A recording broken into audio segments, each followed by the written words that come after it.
Welcome to the Vegan Pulse. I am your host, Nancy Arenas. Today, my guest is Meryl Fury. Meryl is on a mission to help people heal illness using food as medicine. Meryl has close to 30 years as an RN and says she has seen so many cases of people who could be healthier, who could at least give themselves the best chance at wellness, but choose otherwise. She wants the world to know that we have a choice every day, with every mouthful and with every breath. We can choose ease instead of disease. It is our choice. It's that simple. Stick around. I want to introduce her to you. Hi, Meryl. How are you? I am doing really well, Nancy. How are you? I am doing well as well. Well as well. Well as well can be expected, right? There you go. Thank you for being on the Vegan Pulse. We had a little technical difficulty, so thank you for coming back and redoing the segment, because you have things that are very important for people to hear. But before we begin, tell us your journey into veganism. Well, let's see. It started a long time ago. It started when I was 15, actually. Not the usual path. Back in those days, 1976-ish, the price of beef went up really high. And I remember my mother complaining endlessly about how she couldn't put 3 square meals on the table, because that back in that time, and still today, right, we expect meat is going to be a portion on the plate, right? Right. And certainly since then, the size of the portions have gotten larger. But back then, my mom was like, I can't put 3 square meals on the table. This is too expensive. And not that she was serving beef every meal, but the way beef went up in price also affected the price of all other animal products, basically chicken, fish, pork, whatever else we were eating. So she was complaining so much, and I was very close to my mother.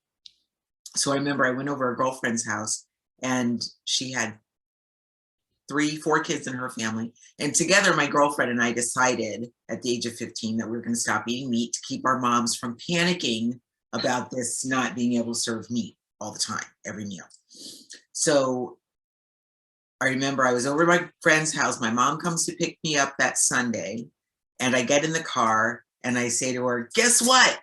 Lori and I decided we are not going to eat meat anymore. And I mean, literally, my mom almost drove off the road, right? Like, what are you talking about? You're not going to grow up to be big and strong. How are you going to stay healthy? You're going to have rickets, or whatever else she said. I don't know. Now, my mom was a gym teacher, so she had been pretty well trained in 3 square meals a day, which you may remember, Nancy, you know, they don't talk like that anymore, but it was meat, dairy, and a vegetable and a starch, and fruit was like an extra.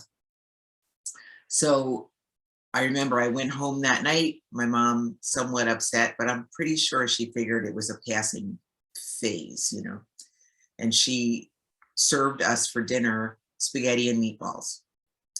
Now, that was my mom's, one of her signature dishes. She was a very good cook. And I remember the way our family was, I would take the plate up to the stove and she would serve the spaghetti or meatballs, whatever it was. She would serve it and then we'd go sit down. And I don't know if you've ever heard anything about, well, your mom might have been the same way. My mom didn't take a lot of BS, you know? It was like, I said, you do, right? So I remember I took my plate up to the stove.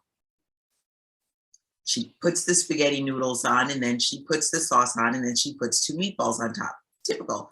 And I said, I'm not eating the meat part. And she said, take your plate and go sit down and eat your dinner. And I was like, okay, because nobody argues with mom like that. So I went and I sat down and I twirled up the spaghetti and I eat the pasta, but I rolled the meatballs off to the side. So that was that. And she tried to tell me you need to eat your meatballs, and I told her I'm not going to eat them, and that was the end of that meal. Then every meal for that week, she tried to get me to eat meat, and I would just tell her I'm not eating meat anymore. I made a promise with my friend Lori, I'm not going to eat meat. Well, by the end of the week, she was so frustrated. She made spaghetti and meatballs again, which never happened. She did never do that twice in a week. But this time, she made meat sauce instead of meatballs. which also never happened.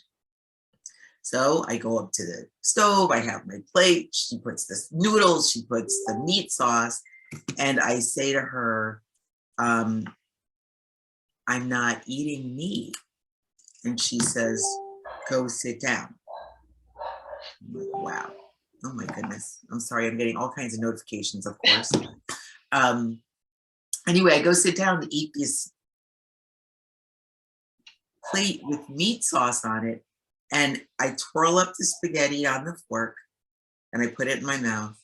And literally, because I was, by this point, a hard-headed snot of a teenager, I literally sat there at the dinner table and spat every piece of meat out back onto the plate, which I'm sure was just a joy for everyone else sitting at the table, right?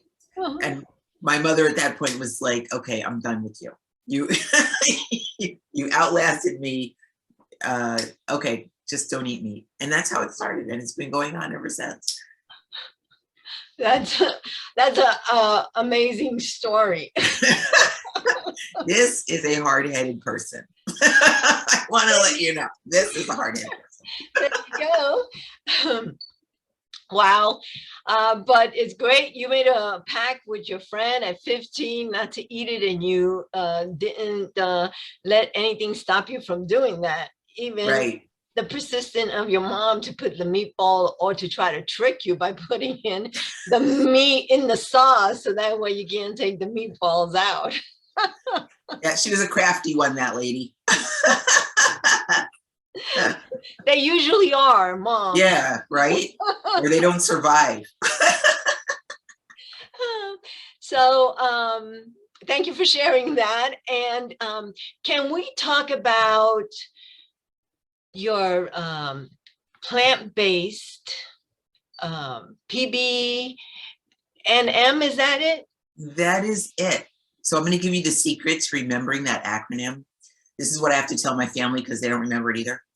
I just call it, it's Peanut Butter New Mexico, okay? It's Peanut Butter New Mexico. So PBNM, which stands for Plant-Based Nutrition Movement, really, but it's easy to remember if we call it Peanut Butter New Mexico. I don't know why.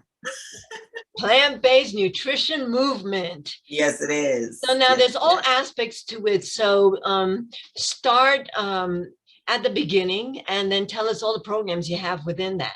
Sure. So it started in 2018. It was founded by an interventional cardiologist named Dr. Stephen Loam, who you can still find promoting the message. He is out in California now, promoting the message of plant-based nutrition. It started as a result of him seeing his patients, his cardiac patients, struggling with all the issues that come up when you adhere to the standard American diet, right? Heavy processed foods, heavy animal products, lots of fats, refined flours and sugars and things like that. And no matter how hard he tried, sticking to the American Diabetes Association or the American Heart Association recommendations prescribing all of the appropriate cholesterol reducing medications and all of that stuff, he was not able to make an appreciable dent in the declining health of his patients. And even for himself, he was overweight for a time. He came from a family of very heavy people, and he tried to make a difference for himself. And following everything that he had learned in medical school, he was not able to move the needle. So he searched and researched and found the whole food plant-based way of eating, and did a total turnaround for his own health and started seeing huge differences for his patients.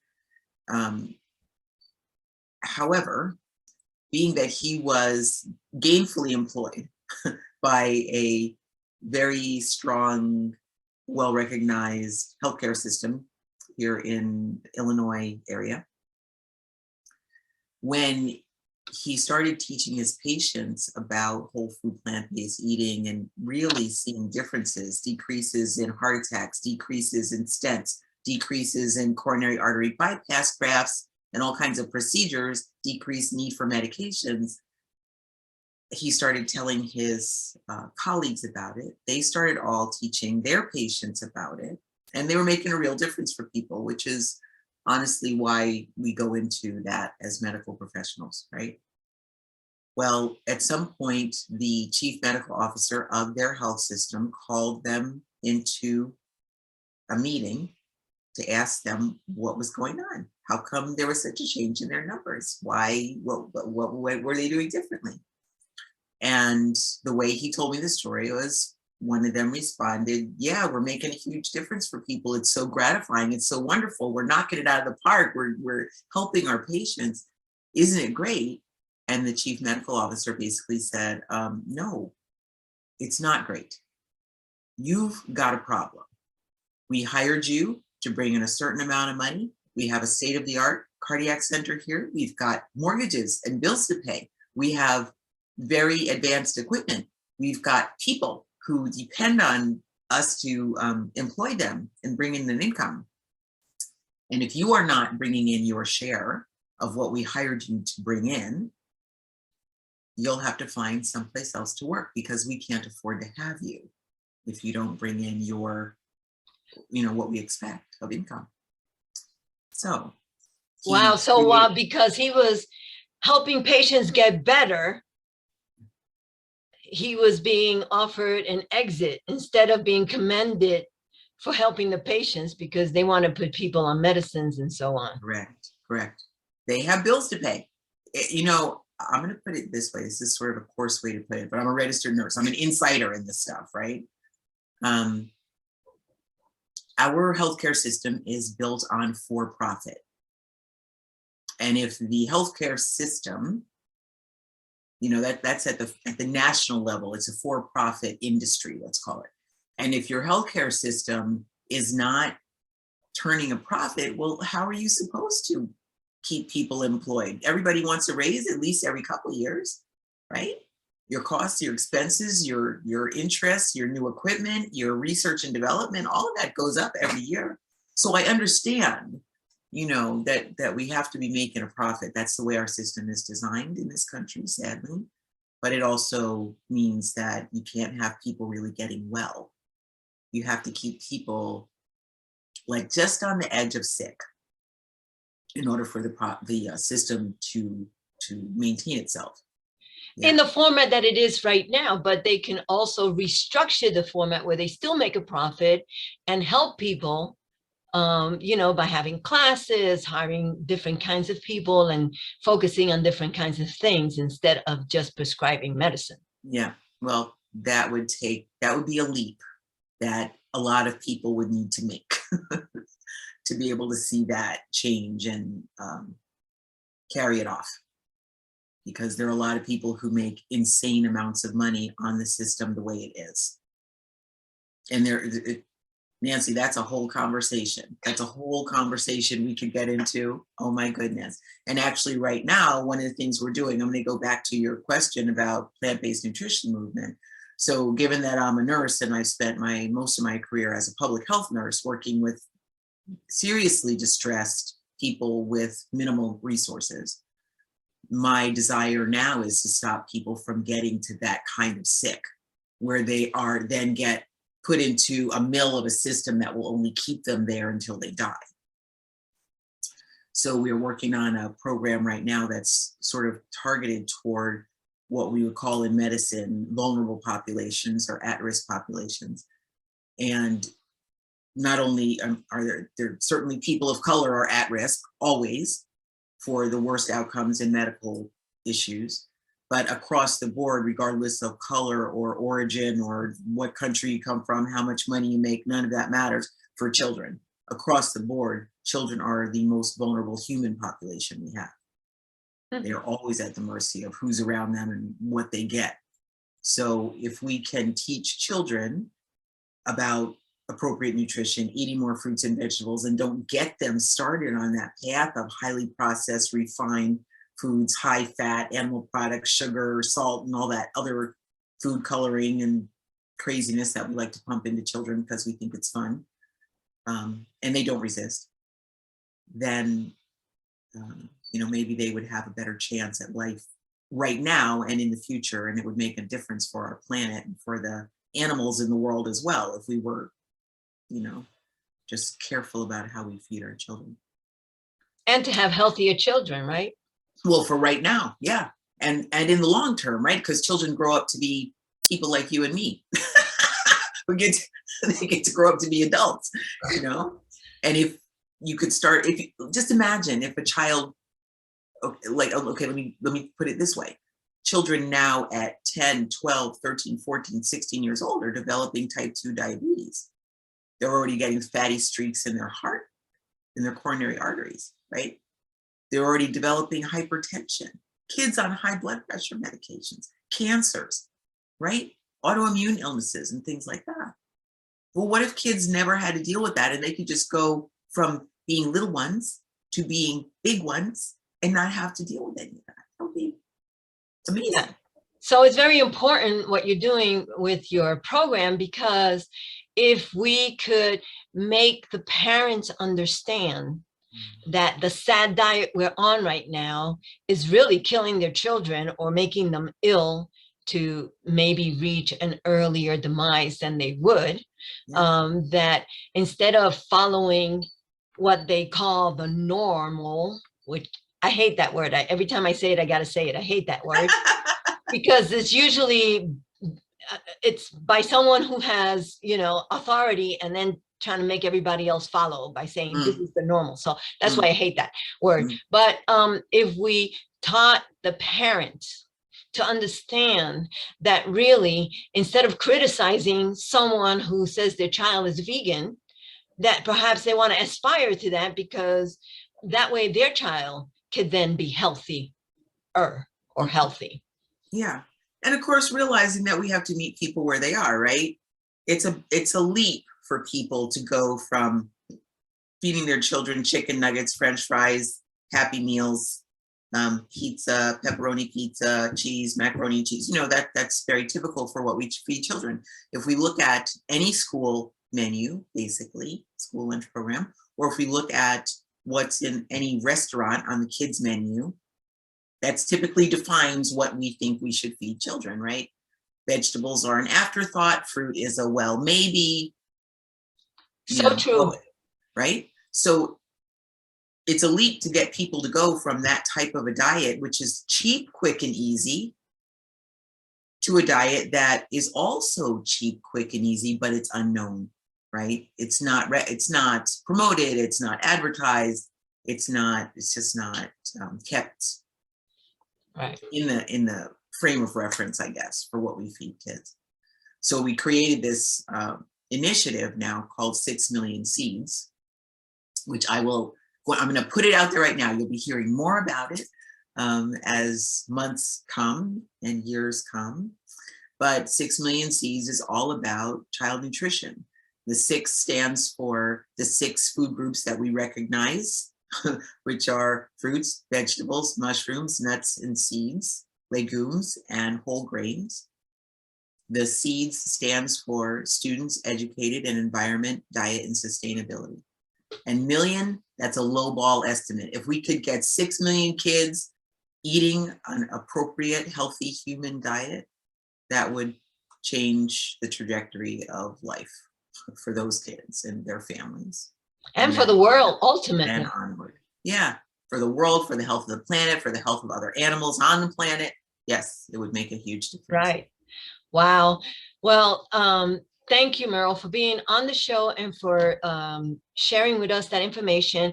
I will have your website and links that you would like us to promote with regards to this program, which I think is very important that we get it out there to everybody everywhere. Thank you. So appreciate it. So appreciate being able to talk with you and spend time with you this morning. This is great.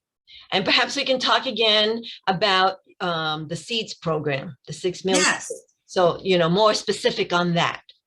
Absolutely. I would love that. Okay. Let's plan on it. All right. It's a deal. It's a date. Thank you, Meryl.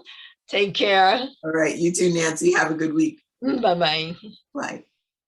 Thank you for joining us on another Vegan Pulse. I am your host, Nancy Arenas. Remember to like us on Facebook, check out our website, and subscribe to our YouTube channel. If you have a pulse, then you have a purpose.